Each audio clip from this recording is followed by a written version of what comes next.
Yeah, hey everybody, how you doing? Mask Guy here. I know it's been a while, but many of you are probably wondering, what the hell's going on with this video. Well, this is a re-upload. You see, this video had a lot of copyrighted music in it, and YouTube just now decides, like a year later, that that's a big no-no. So this video has actually been blocked in a few countries for the past few months. Let's see here. Australia, Japan, Mexico, New Zealand, oh god no, we lost New Zealand, South Korea. So if you lived in any of those countries, oh I'm sorry, one more, and the United States. Yeah, so it's kind of a big one. So if you lived in any of those countries, you couldn't watch this video. So I went ahead and deleted all the music in this episode that was copyrighted. And then just popped it back up. So, there's no new content, there's nothing additional, it's just my 200th video, so I decided to, I wanted that to be up, obviously. It kind of sucks I had to delete it, but what are you gonna do? It was blocked, so, I guess watch for old time's sake, but there's, really nothing new about it. So yeah, see you later. Or maybe not. I don't know what, Teking is really doing with me yet. Later though.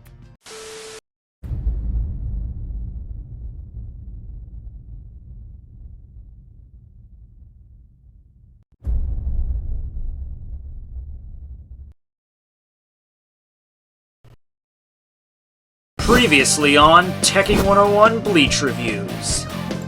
Don't chase shadows. You don't tell me what to do, Kubo. I've been advancing a little bit into the drink. Alright, well, since you're pretty much plastered, I'm gonna go ahead and do the video. Is that cool? I suppose it's time we head back.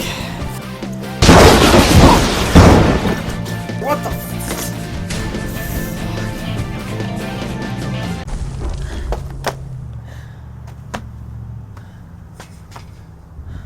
What in the name of cortisone with that noise? What the hell's going on out here? Whoa.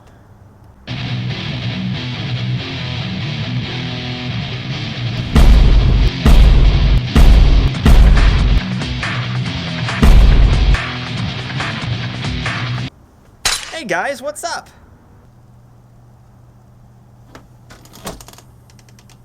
You know me. Just hanging and banging, man. What?! Now look, guys, I'm sure you have a lot of questions for me. Well, yeah, I would say so. Yeah, I got one. Where do you keep the whiskey in here again? Top cupboard, vampire. Ha! Thanks, man. You are awesome. Anything else? Oh, no, that pretty much just sums up everything. What the fuck do you think?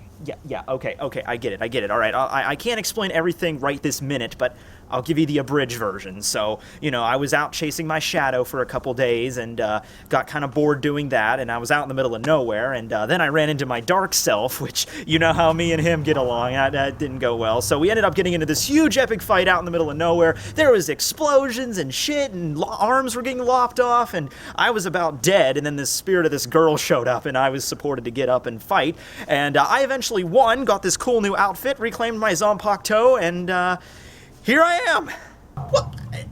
What? Oh yeah, and you're leaving out the part where I came back too. Yeah, and he's back too. Who's he? Wait, why are you wearing that? Where's the... What? I can't believe you, man. Seriously, after everything your fans have done for you, I mean, do you even know what you've done to them? No, I'm sorry, I don't know. What did I do? Oh, well, let me regale you then. It's known as the off-screen moment of awesomeness, also known as the Taito Kubo effect, also known as F*** you to your readers. Yeah, well, I don't think I'll have to worry about that. I don't think my fans are gonna be too pissed off about what I just did to them. Wait. What are you going to do? Oh, well, I'm so glad you asked, because for the 200th episode, I am going to be selling out, bitches!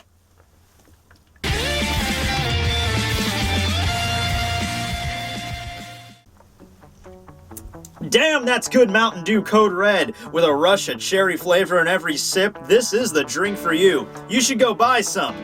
Oh god, my life is an ongoing hell. Really? You've resorted to this? Like the lowest common denominator, seriously? Oh, come on. The internet's already filled with advertisements already, and I've been doing this show for 4.5 goddamn years. I deserve to get something back for a change. Don't worry, it's still gonna be the same basic show, except whenever you hear the shilling bell, I have to shill shit. And you might be giving me crap now, but in 2016, this is all gonna be the norm anyway, so you might as well get used to it. But I guess we should get to the review, right? I mean, I'm pretty sure that's the reason most people probably came here. Maybe, just a few of you. Alright, here we go. Bleach chapter number 654, titled The Oh, sorry, I fucked that up. Sorry, it's been so long. Okay, it takes forever. After the sequential number chapter titles, it's kind of hard to get back into the normal groove of things. Chapter 654, titled Dead Man Standin'. So the chapter continues on where we have Lille releasing his barrage of light down upon Shunsui and Nanao. Remember, last chapter, Nanao managed to deflect Lille's attack from his trumpet blast, so Shunsui and herself managed to, like, survive on this thin stretch of building that didn't get blown away, and she rejected that shot back at him, cut him in half, didn't seem very troubled by it, and then released a hellstorm of light rain. Let's find out what epic attack this is. Alright, so the light rain falls, and then it turns into feathers. Okay, and then the feathers harmlessly float by Shunsui and Nanao, and then Nanao collapses, and then Shunsui says that's a good job. Is the fight fucking over? Wait, what? The fight's over. Seriously, that was it. That was the finishing move. That's how they took out Lille. Like, okay, am I the only one that thought that was like an attack that Lille did? You know? Like, because last chapter, you know, he got cut in half, but he didn't seem really troubled by it. He didn't be like, oh shit, I got cut in half, I guess you won. You know, and that chapter ended by him basically like, you know, oh, you defying the messenger of God is a grave sin indeed. And then his whole body explodes. You know, I thought he was gonna unleash some super attack or do some other transformation or some shit, but that's the coup de grace? That's how they finished the guy off? Are you f***ing me, Kubo? Seriously, Kubo, are you f***ing me? I guess you are. Okay, whatever. I mean, that last attack that Mayuri did against Pernida, you know, the whole, you know, oh, you absorbed Nemu, so now your body's gonna explode. You know, at least that chapter ended with a clear, definitive, damage that Mayuri managed to inflict on Pernida, you know, with Pernida about to explode. Now, that could have been taken any other way if Pernida would have been able to survive that, but the chapter ended very clearly with Mayuri having the upper hand. Last chapter ended with, you know, Lille exploding, but up to this point, he's been essentially a mass of light anyway. He was able to transform at will, get his head lopped off, had an arm cut off by Nanao, and he didn't really seem to give a shit. So I assumed, you know, this was just, just not the finishing move, if nothing else. But, okay, whatever. I guess we're moving on. Ah, shilling bell! Go out today and purchase some Oreo or Oreo minis. They're Milk's favorite cookie. Personally, myself, I am a dipper, but you can eat them however way you choose. In fact, I thought a good idea for a product would just be to sell the Oreo icing just in a tube. Like, if you I know you can buy icing, but it's not the Oreo icing. It's like the special, like, the jizz of the gods or something they make these cookies out of. If they were to just make a solid tube of just Oreo icing that you could just buy and just do that, I think they would make some considerable more money. I'm giving you guys ideas here, okay? Alright, anyway, continuing on with Shunsui and Nanao. Nanao collapses because I guess her feet just finally gave out. She's been a nervous wreck ever since this fight pretty much started. But Shunsui catches her, and we have this kind of nice little moment there where, you know, he's there to support her and everything. So that's all good. And then he begins to walk away, and he tries to act all confident like, well then, shall we catch up with everyone else? But his feet immediately give out, and he collapses as well. And he doesn't really look, like, injured, like he's, like, panting heavily or bleeding out, but he just kind of looks up to the sky and is just like, oh, well, I suppose that's my body's way of telling me to get some rest. And that's the last scene we have of them this chapter. So I'm guessing Shunsui's not going to die, I guess. And nobody died.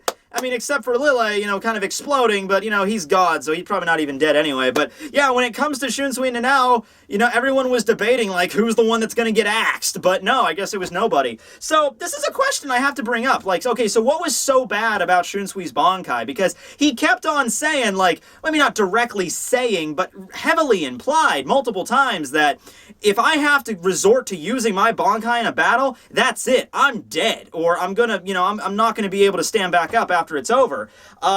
So, I mean, he collapses here. I don't know if that means there's going to be some permanent damage with his body or what, but from the way I'm looking at this, I don't think he's going to die. So that just kind of ends this fight sort of downplaying his Bankai in, like, more than one way, where, you know, we were always thinking, oh man, when his Bankai goes to, when he activates his Bankai, shit's gonna get really epic, and, you know, it did for, like, 2 chapters, but his Bankai didn't even take up, really, the majority of this fight, and secondly, we always assume, like, oh, his Bankai might have some really high risk to it. You know, that's why he doesn't use it in front of other people, that's why he doesn't, like to use it, period. But that risk is just, I mean, like, when he used the Django's Abyss, and, you know, maybe that could have caught other people in it, but at the end of the day, it just seemed, like, lackluster to me. I mean, it was a still pretty kick-ass Bankai. You know, I still know other Bankais that suck more than Shunsui's does, but at the end of the day, it just didn't live up to expectations. Well, anyway, we get the title page of the chapter, Dead Man Standing, and then we cut down to the Soul Society. Hey, haven't been there in a while. Maybe we'll meet some old friends, and maybe some new ones, too. Anyway, though, the feathers that came from Lille's exploded body begin now to arrive in the Soul Society as Death Rain. Yeah, okay, that makes sense. You start off as, like, Death Rain falling upon Shunsui and Nanao, and then nice, pleasant feathers just floating by them. Oh, it's just a gentle summer breeze. And then back down to Death Rain as it hits the freaking Soul Society. So I guess the Shunsui and Nanao got off easy there, yeah. Well, anyway, turns out the rain breaks right through the Senkaimon, the Shakamon barrier, sorry, Senkaimon something else altogether, and shilling time! So, as Cone points out right here, we have Pringles. You know, I don't trust this guy personally with the mustache. You know, he's kind of creepy, but pretty damn good chip. Pretty damn good chip. I'm giving you time to write your angry comments for all the shilling I'm doing, okay? Because it hasn't even begun yet, all right? We're not even halfway through. Okay, you good? You done typing your comment? Okay, good. Let's continue. All right, so it breaks through the barrier and arrives in the Soul Society in a variety of explosions, to which we see Sosuke Aizen peering on at all the carnage. Well now, what is he doing out there? All right, so Aizen... First off, this confirms that they did not take him to the Soul Palace. They just left him down there, I guess, right outside the 12th Division, and, yeah, which is kind of weird. I mean, I guess I'll have Aizen explain, because, you know, he's better at articulating this, and really, he's the one that really got screwed over here, not me. Yeah, right. So I'm in, like, prison for, like, 2 years, and, you know, this invasion happens, and the entire Soul Society gets wiped out, and they come to me, obviously, because I'm so fucking awesome. Hey, Aizen, we need you to help us fight. So they wheel me out of here, and then they say, oh, yeah, we're gonna go to the Soul Palace. You know, the one place I've always wanted to go, and then they open up the fucking gate to it, like, literally 12 feet in front of my fucking face, but then, at the last second, they decide, you know, screw Aizen, we're just gonna walk right through. I mean, seriously, what did I have to do to deserve this? Oh yeah, Aizen, I mean, I don't know, those guys were just assholes. Okay, well maybe, I mean, there was that one time you basically betrayed everyone and led this massive subterfuge in the Soul Society, led everyone to believe somebody that you were not, you kind of abused the power of your Zanpakuto to try to become a god, and, you know, allied with the enemy and broke down the laws of Hollow and Shinigami, essentially perverting the very laws of your nature. But aside from that, I don't see, you were a pretty stand-up guy. I don't see why they you know, gave you the shaft like this. Yeah, I know, right? Hell, well, at least I guess it's better than still rotting down in Muken. Oh my god, you do not know how much the stank was bad down there. Yeah, I know what you mean, Aizen, so that's why I try for a breeze for all my air freshening needs. Now free of any Illuminati poisons. That was also an advertisement for the Illuminati.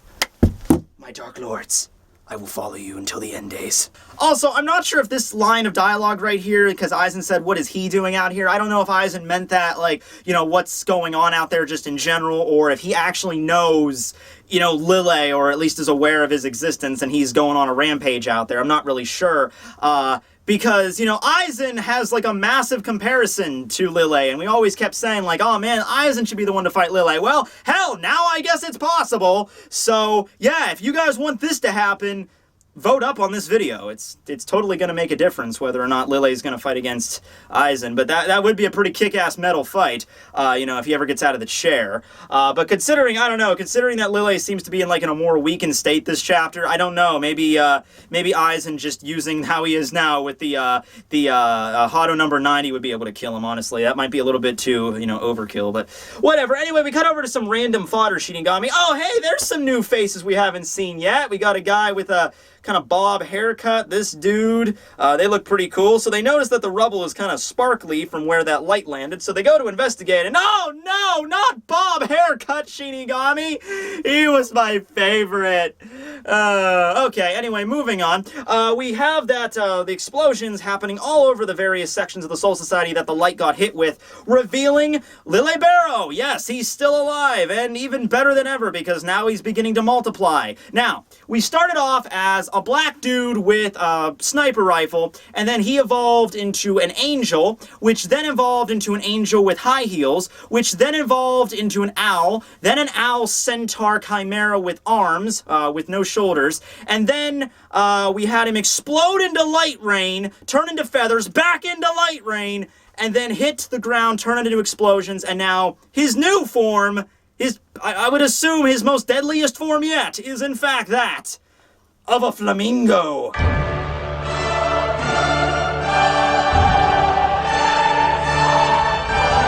Oh my god, it's the flamingo apocalypse! I knew this would happen. There were signs, man. There were fucking signs. Like, you know all those old ladies that have all the lawn decorations? We always would laugh at them, huh? Look at the cute little pink flamingos. They fucking knew! They fucking knew!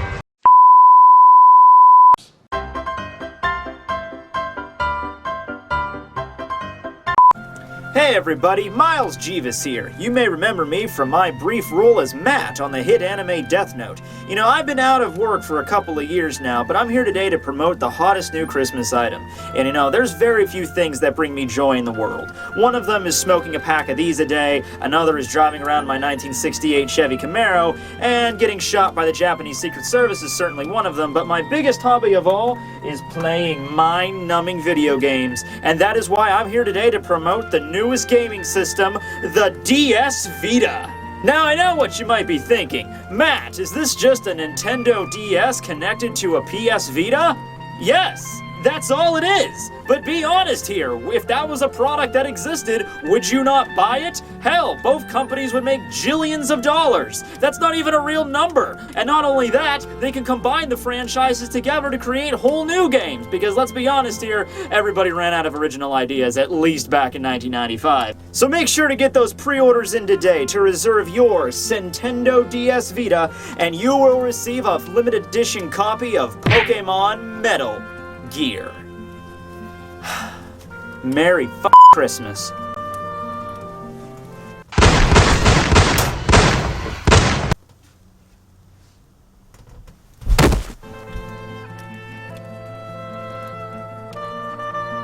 Yeah, are you done yet? Because I think you're getting Flamingo Apocalypse trending on Twitter.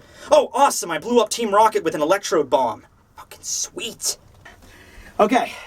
It's okay, guys. It's okay. I'll be fine. I've stockpiled enough perfectly marketable merchandise for me to survive the Flamingo Apocalypse. Just, whenever you see one of those things, just don't take your eyes off it for a second, alright?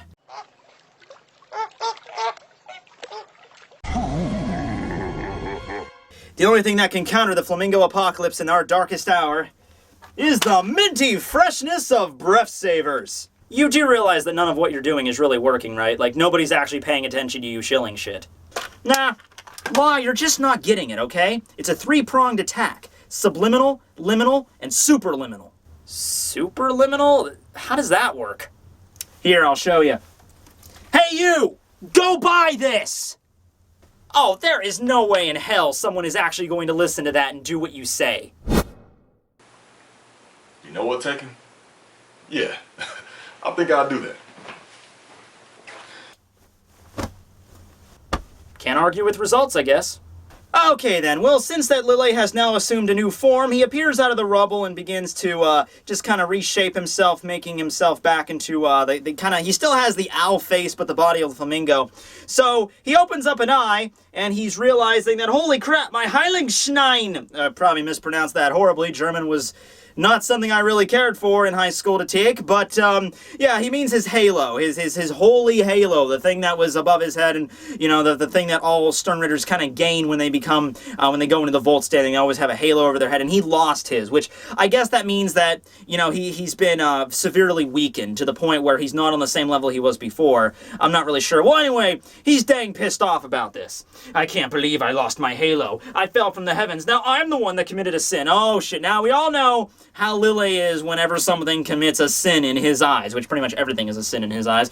But, yeah, now that he's the sinful one, he just pretty much just goes ape shit. You know, he just starts spinning his head rapidly, shooting out a bunch of explosions, creating more of himself in the process, shouting to the heavens, you know, I won't forgive this, Kyoraku Shunsui. Even your death will not be good enough to atone for this sin. How should I lose my powers at a god? There will be repercussions.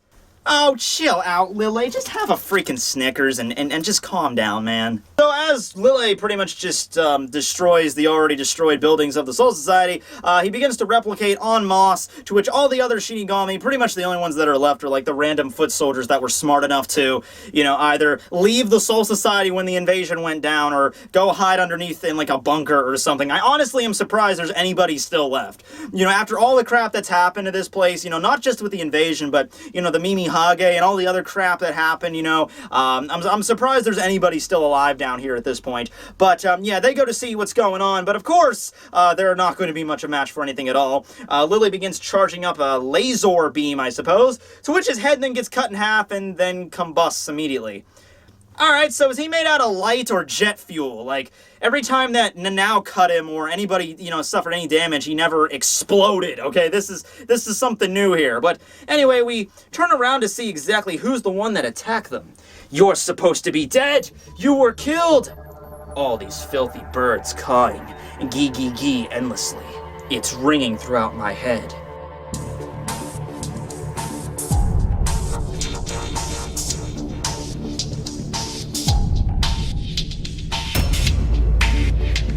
Alright, now, this is something very interesting. In fact, this seems like a plug himself. It seems like Kubo's going the advertising route as well. He's selling out too, because the entire reason that Izuru is there would make absolutely no sense to anybody unless you read 13 Blades. In fact, I think there's an actual advertisement at the end of this chapter. It's not in the scans I saw, but an advertisement at the end of this chapter is like, hey, if you guys want to know what happened to Izuru, go read this. So, yeah, you don't have to go read this, but there is one particular little mini chapter that Kubo did draw in the fan book. It's a fan book. It's not, the whole thing is not canon, but there are parts of it that Kubo did add and, you know, can contribute to. And in one of the side chapters, it mostly focuses on Hisagi, but on the very last page, in just one single panel, you can see Mayuri and Nemu working on Izuru on the operating table, because as we all know, Izuru was one of the first guys to get taken out of this battle back in the first invasion in chapter 494.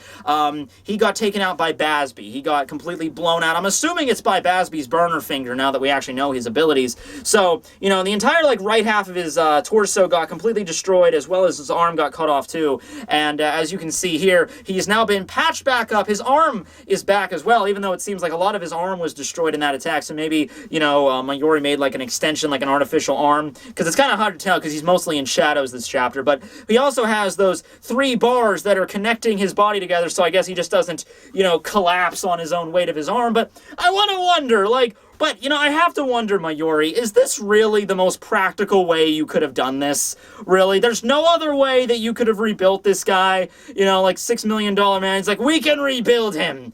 We have the technology. But I'm also Mayuri, so I'm gonna do it in the most haphazard way possible. You know? I mean, I'm not even totally against the 3 bars that are hanging out, but couldn't you have at least, like, taken a piece of cloth or something and just stapled it over it so it doesn't look like the massive holes in there? I mean, it is a pretty cool shot when you see Izuru standing there half obscured by shadows and the moon is visible behind his hole, although I guess that really wouldn't have worked too well if the moon was any other place in the sky. You know, Izuru is just like, hold on, I gotta line up the moon here. Like, okay, right here, this looks pretty epic. This is gonna be my Christmas card. But yeah, he's back. I was going to say he was a cyborg at first, you know, and I guess he kind of is, but, you know, I'm just going to go more along the line since Mayuri's been shown to be able to create zombies, no problem, at least be able to resurrect the dead. I'm going to say he's a zombie cyborg. Why not? Maybe that's what BG9 is this whole time, just a cyborg that's also dead. Yeah, okay, why not, right? It's fucking Bleach, just go with it. Though Izuru, using his Zanpakuto Wabisuke, which doubles the weight of anything it cuts, he slices up the clones of Lille Barrow, okay? Kind of curious what he is made out of right now, because light is one of those things that doesn't have any mass. You know, I'm right on that, right? I'm not a physics major or anything like that, but light does not have mass, right? I'm right about that, okay? I mean, I don't know. Anyway, though, because it's Izuru, you know he's just gonna spout some kind of emo shit most of the time, so he pretty much is just like, oh man, I definitely appreciate the wake-up call, but look at all this wreckage. Everywhere I look, it's all in shambles. There's definitely something more going on here. Yeah, that's whatever. I'm trying to decide what to shout-vertise next. You know, that's never gonna work again in a million years, right? Oh, really? You think so, huh? Okay. You! Buy this! It's like $7, but buy this! Okay? Alright. Okay, Teking. I'm gonna do that. You sit right there, you relax. I'm gonna do that for you. I'm gonna go out there, I'm gonna do that. I'm doing that right now. Why do I try? Why do I bother? Why do I even bother to try? Dude, why do you even bother arguing with me? You know I'm always gonna be right. He just raises his sword, looks kind of cool, and it's just the other, you know, birds are coming at him. Now, I'm also saying that this is probably some significant power-up for Izuru, whatever Mayuri did to him, because Izuru, under normal circumstances, I mean, he got his ass kicked by one of the normal Stern Ritter in a pre-release mode, and now he's all of a sudden he's wiping the floor with an elite Stern Ritter, even though he might have been powered down a little bit. I'm considering this, whatever Mayuri did to him, he's a lot stronger, probably more closer to captain level, and hey, we might even see his Bankai, because Kubo has actually hinted at that before, something involving Izuru's Bankai. He actually hinted that it might be, oh, it's too disgusting to think about, or something like that, but hey, at least we might see it now, okay? Maybe it's bringing back a bunch of, like, hanged men from the afterlife that are just, you know, rotting behind him, and he does something with that. I don't know, man. I'm just trying to think of the most disgusting thing possible that has to deal with Wabisuke being, like, a reverse guillotine. I don't know. Well, anyway, we cut away from that to see the last scene of the chapter where we see Renji and Byakuya.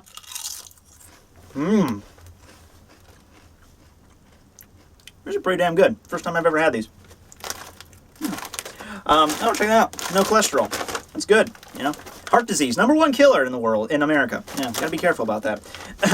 Fucking the shit out of Harold Valkyrie. He gets knocked back. It seems that Byakuya was sent with tag teaming with Renji, which is good, because like I said last chapter, we've never actually seen these two really fight, you know? And so they both use they're using their Zanpakutos, you know, Senbon Zakura and Zabimaru. They knock Harold Valkyrie into a wall, and he looks like he's pretty much defeated. He's blood coming from his mask and everything. He looks just wrecked. And then you have Renji standing there looking all confident. Don't fucking underestimate us. We're the Gote 13, motherfucker! How many people do you think it would take just to hold their own against a captain and a vice captain? Alright, granted, I don't know. I can see quite a few people taking on, like, Shinji and Momo or Komamura and Iba. The fact of the matter is that you're both captains and you're a captain and vice captain, but you've both trained at the Soul Palace and got a massive power-up, respectively. And plus, Byakuya and Renji have always been, like, Byakuya's always been one of the stronger captains. Renji's always been one of the stronger lieutenants. So, equating that, you know, Gerald Valkyrie lost just because it's a vice captain and a captain fighting together, that seems kind of unfair, because I can see some other tag teams that wouldn't have gone so well. But yeah, nonetheless, they've apparently defeated Gerald Valkyrie quite handily. There's no possible way a little shit like you has any hope of defeating us. Oh god, don't do it! I know where this is going! You're right. There's no way I can defeat you. Is that what you truly believe? In that case, if I were to defeat you, it would have been a miracle, right? Without even looking at the page, he's gonna turn this back around to being a miracle pun, right? Then it would have to be a miracle. Ah, called it! Yeah! So, right, this kind of calls back even when he was first introduced, when he fought against Nimaya, and Nimaya, like, just stabbed him in the heart and he dropped him, you know, and I'm sitting here just being like, wow, it looks like the miracle has been defeated. You would need a miracle or something for him to stand back up after that, which, actually, I'm kind of curious why he didn't just stand up back after that from what we're going to learn about him in the future. But whatever. Anyway, that's the end of the 200th Bleach review, ladies and gentlemen. I hope you enjoyed. I know I did. It's been a long time coming doing this. Had a bunch of problems this week. But you know what? Everything's good. I got a new outfit. I got my Zanpakuto Kuritayo back. Everything's good to go. 200 chapter reviews. God damn it. Well, you know what? I hope I'm still here. Well, I know I'm going to be here till the end, but I don't even know if Bleach is going to last another 100 chapters, guys. So, you know, if that's the case, that's the case. But I'll stick with it to the end. Don't worry. I'm not leaving quite yet. You're stuck with me for a while.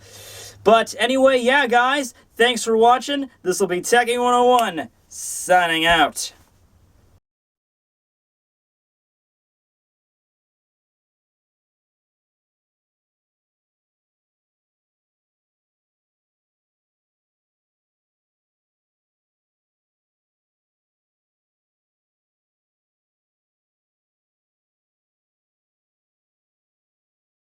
I'm gonna actually play it so I can hear it, of course, and so that way I can bounce on beat or dance on beat, and that way it won't be as hard to, you know, try to time the song with me dancing and whatnot. So here we go, taking a first exclusive, sing the Elite Ace, do a little dance.